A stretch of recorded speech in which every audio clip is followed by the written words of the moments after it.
कैसे आप सब लोग, स्वागत है आप सभी का स्टूपिड स्क्रिप्टर के एक पुराने सीरीज में जो अभी भी कंटिन्यू हो रही है, जिसका नाम है जस्ट जोकिंग रे के दूसरे एपिसोड में। चलिए शुरू करते हैं। इंट्रो बजा भाई। और रुको रुको, इंट्रो मत बजा भाई, रुक रुक जरा। वार्निंग, ईयरफोन्स पहन लीजिए, और फिर भी अगर आपको नहीं पहनना है तो मैं कुछ बोल नहीं सकता, लेकिन पहन लीजिए, वार्निंग दे रखी है। बजा इंट्रो। अँड परत एकदा सांगतो, हे सगळे निगेटिव्ह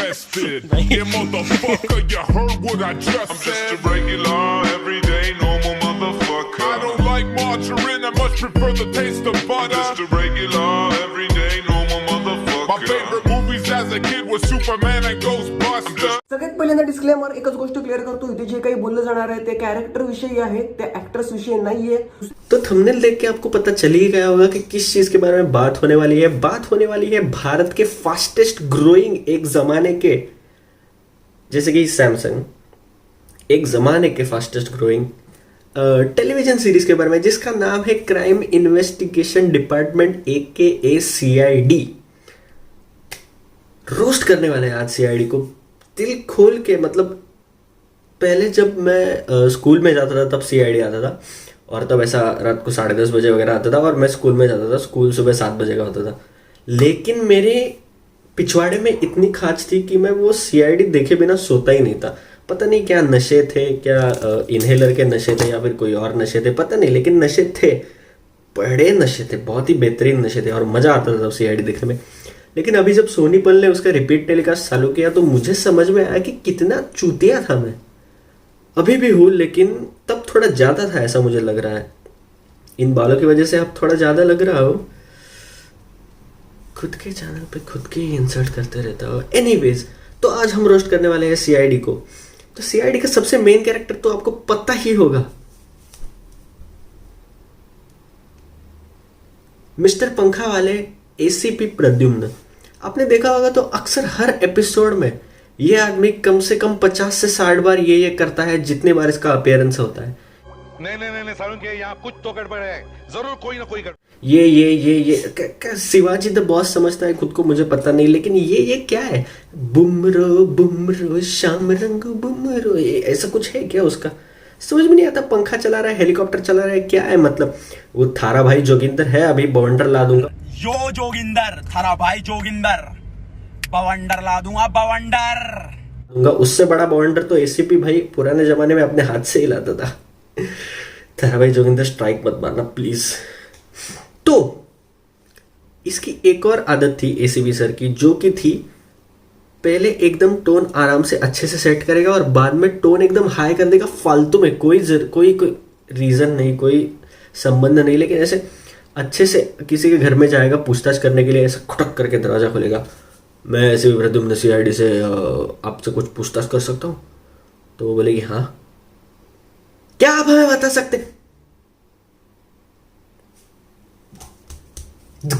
ये जो होता है ना, फट जाएगा किसी का तो खुद का, तेरा खुद का फट जाएगा। ब्लड प्रेशर का मशीन लगा, यहाँ पे चेक कर ले, थोड़ा पल्स रेट हाई लो, कुछ हो रहा है भाई। क्यों पिच हाई क्यों करना होता है, मुझे समझ में ही नहीं आता। एक बार मेरी अज्जी आई थी, दादी माँ आई थी, वो सामने बैठी थी, वो CID देख रही थी। उसको कान को प्रॉब्लम है, उतना अच्छे से सुनाई नहीं देता। वो ऐसे सुन रही है TV से, और अचानक वो बोल कर ना, दादी को कुछ नहीं हुआ, हमारी गांड फट गई। ये इंपॉर्टेंट है, गांड हमारी फटी है, तो मैं इसके बारे में बोलूंगा। पिच हाई करने की क्या जरूरत है? कुछ है ही नहीं, लेकिन फिर भी पिच हाई करने का। इसकी एक और आदत है, जो कि है जो भी बोला हुआ है वो रिपीट करेगा। तारक मेहता का एपिसोड देखो, वो अजय दीवान का जो एपिसोड था ना, तो उसमें पोपटलाल बोलता है कि अजय दीवान ने हमें कहा था कि अगर हम उसको रूबी बेचने में मदद करेंगे तो वो हमें 10% कमीशन देगा। अच्छा, तो अजय दीवान ने तुम्हें कहा था कि अगर तुम उसकी रूबी बेचने में मदद करोगे तो वो तुम्हें 10% कमीशन देगा। तो क्या पहले उसने हिब्रू में बोला भोसड़ी के? क्यों रिपीट क्यों करना है भाई? हम अंधे हैं, हम बहरे हैं, हमको सुनाई देता है वो सामने वाला क्या बोलता है? या फिर muted due to copyright issue, ऐसा कुछ सीन है? नहीं ना, तो क्यों रिपीट क्यों करना है सर जी? इस बंदे का एक और जो पॉइंट है जो मुझे पसंद नहीं आता, वो है कि जज गया गांड मारा दे। जज को जज कोई नहीं, अपन ही जज। जब भी सुनाएगा ना कि क्यों मारा तुमने इसको, एक तो ये टोन में बोलता है ना, दिमाग घूम जाता है। कोई अगर क्रिमिनल होता और क्यों मारा, ढंग से पूछ तो बताऊंगा, नहीं तो नहीं बताता, जा। क्या कर लेगा, नहीं बता, तू टोन सही कर, फिर मैं बताऊंगा, टोन सही कर पहले तू, तो उसके बाद वो सब बताएगा, ऐसा हुआ वैसा हुआ, ये वो। इसके लिए तो तुम्हें फांसी होगी। तेरे को कैसा पता रे, हैं? इमेजिन करो अगर ये किसी को तो बोला कि तुम्हें तो फांसी होगी, और उसके बाद ऐसा प्रूव हुआ कि ये खूनी है ही नहीं, क्या होगा? ऐसे ही मेरा टोला नहीं आया, टोला मेरा टोला नहीं आया। रब खेल खेलेगा और ये जो पंखा चलाता है ना, आ जाएगा फिर थोबड़े पे वो पंखा तेरा। जज बिच कुछ है कि नहीं इज्जत जज का। एक और कैरेक्टर था इस सीआईडी में जिसका नाम था दया, और एसीपी प्रद्युम्न दया को लेके ही इसलिए जाता था क्योंकि दरवाजा तोड़ना रहता था। उसको मालूम होता था कि कोई नहीं है घर में, इसकी जरूरत पड़ेगी, तो दया को लेके चलता। एक बार दया आया ही नहीं तो एसीपी की गांड पड़ गई। एसीपी बोलते कौन तोड़ेगा भी दरवाजा, आया भाई मेरे बुढ़े से कुछ होता नहीं है। तो वो थी एक कोई तो ताशा करके लेडी, वो बोली मैं तोड़ूंगी, मियां ना टेंशन कैसे लगे, तो उसने दरवाजा तोड़ा था, लेकिन इसे भी गांड पड़ गई थी। मजा आ गया था वो एपिसोड देखने में। और ये दया को हर बार बोलते हैं दरवाजा तोड़ते हो, दया दरवाजा तोड़ देता है। और मजे की बात यह है कि शुरुआत के जो एपिसोड होते थे, जब दया दरवाजा तोड़ता था ना, तो अंदर ऐसा दरवाजा धड़म करके आपटता है ना, तो जब वो दरवाजा आपटता था को हिंदी में क्या बोलते हैं मेरे को पता नहीं, तब अंदर जो रहता है ना कड़ी, मेरे को नहीं पता हिंदी में क्या बोलते हैं, कमेंट में बताओ क्या बोलते हैं, फिर मैं अगली बार इम्प्रूव करूंगा। वैसे जो कड़ी होती है ना, वो टूटी हुई भी नहीं दिखाई देते थे, वो खुली दिखाई देते थे। कैसा? तो फिर ये शिवाजी सट्टा ऐसा ठक ठक करके नहीं देखता था कि दरवाजा खुल रहा है कि नहीं। दया तोड़ दो दरवाजा। एक रील आया था इस पे, वो रील ऐड कर रहा हूँ। हम लोग सीआईडी से हैं।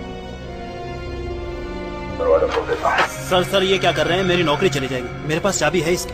अपनी खुद गर्जी का अंजाम देखेगी, ठुकरा के मेरा प्यार, मेरा इंतकाम देखेगी।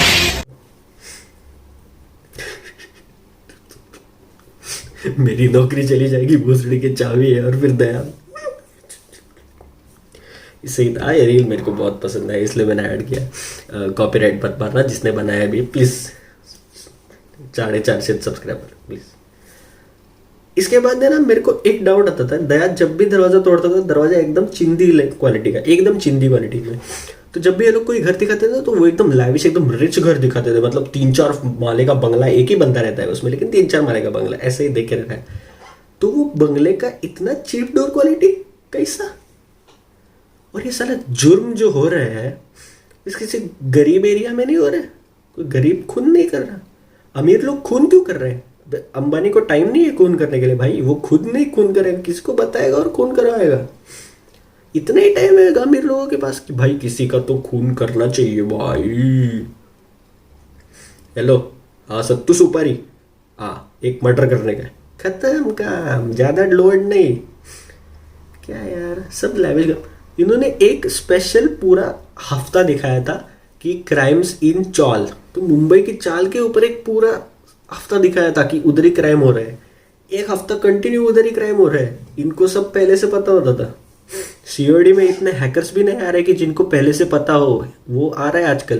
पहले से पता होता है किधर से बंदा आ रहा है, उधर ही स्कोप खोल के बैठते हैं। ये सीआईडी वैसा था, एक हफ्ता उधर ही क्राइम, बराबर इनको पता था। कोई अंदर वाला आदमी था, 100% खातरी है मेरे को, अंदर वाले आदमी से काम कराते, बहुत बढ़िया।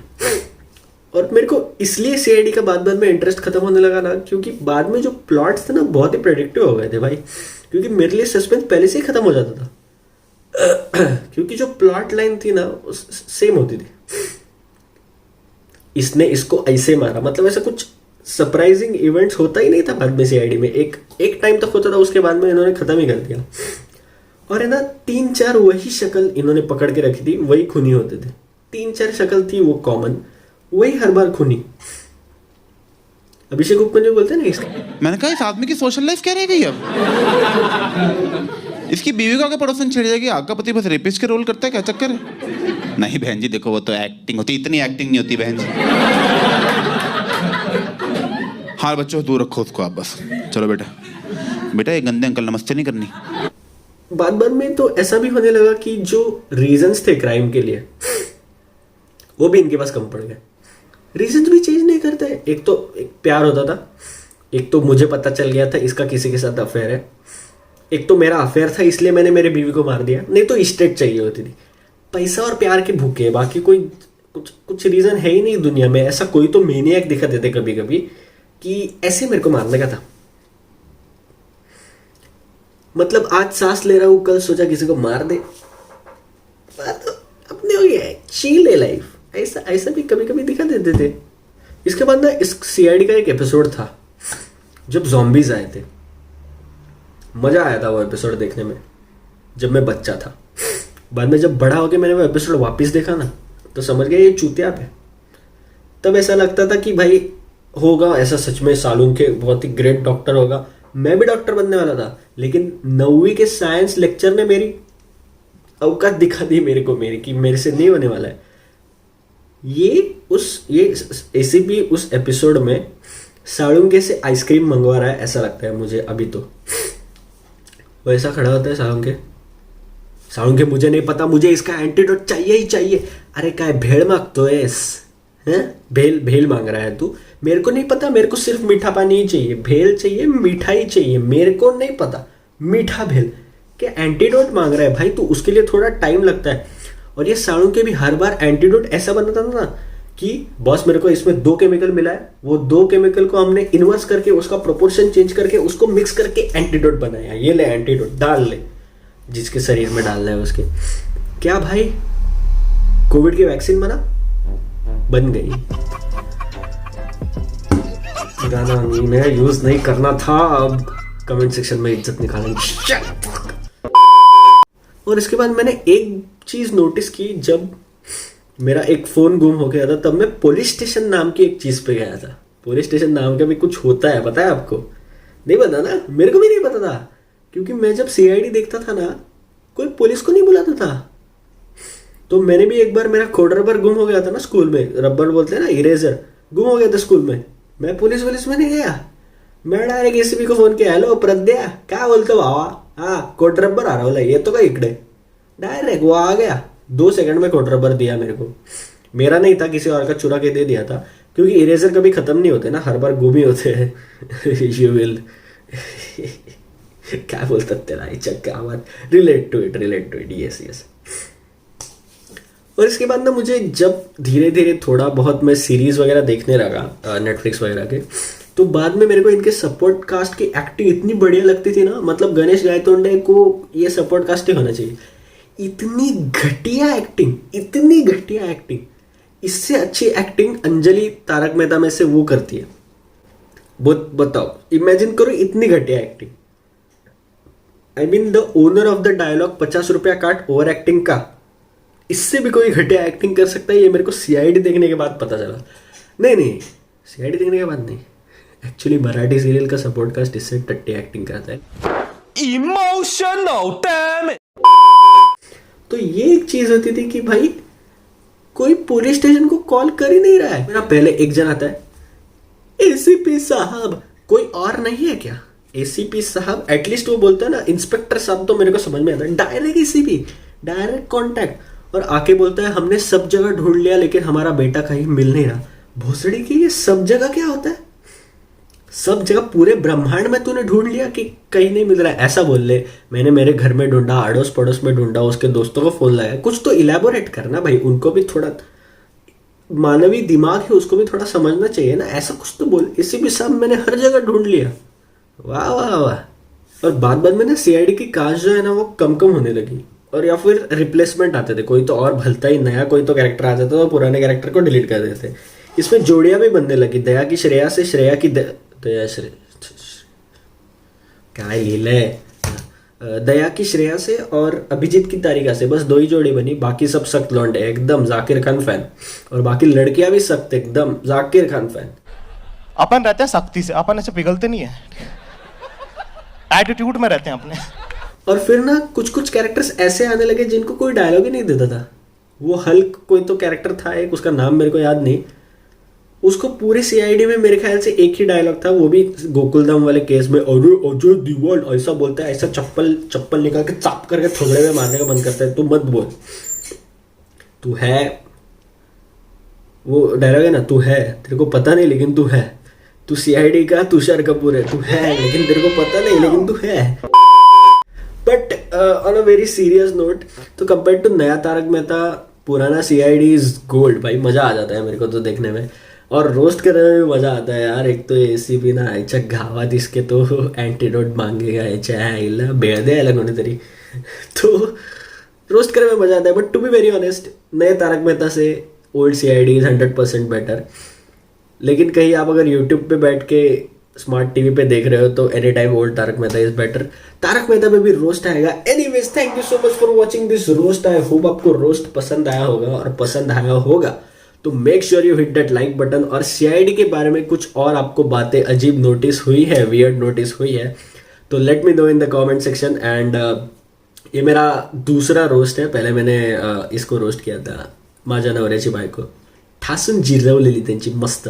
सीआईडी का भी रोस्ट आया, सीआईडी का रोस्ट हिंदी में आया है। So let me know in the comment section आपको कैसा लगा। लाइक करो, शेयर करो वीडियो को ज़्यादा से ज़्यादा लोगों के साथ। Till then it's me stupid script signing off. नई वीडियोस लेके आऊँगा हर हफ्ते मोस्ट प्रोबेबली, क्योंकि साला एडिटिंग करने के लिए टाइम है पर एक्सपोर्ट करने में टाइम नहीं है। ठीक है, बाय बाय।